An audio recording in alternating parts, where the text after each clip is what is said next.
Yung daan, yung saan sa dadaan. Yung cement post, saka barbed naman.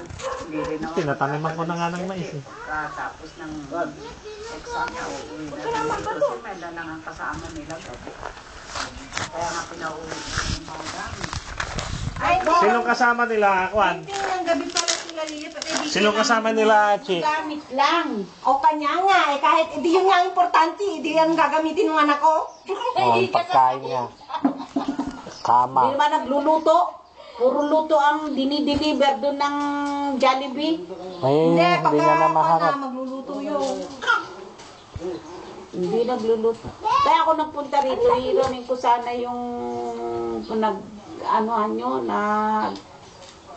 ng pagsasamento dahil yung kusina namin yung nabibiba na. Forma. Forma. Anong hamba? Hindi. Hamba yan o, baklasin mo. Hindi, yung forma. Hambalosin kita dyan. Hamba? Hambalos. Ano ba yan, Bong? Yabang-yabang. Ano ba? Pinapakita ka niya yung mama. Ayan o, si ate. Ano, kumusta kayo dyan? Pare-pareho na tayo mga inutil. Si mama din kaya kagagaling lang ng ospital. Isang buwan kaya ako na check up ko doon. Apa na hospital din. Ha? May ano siya, nakakakit eh. Yun naman ang lahi na nata.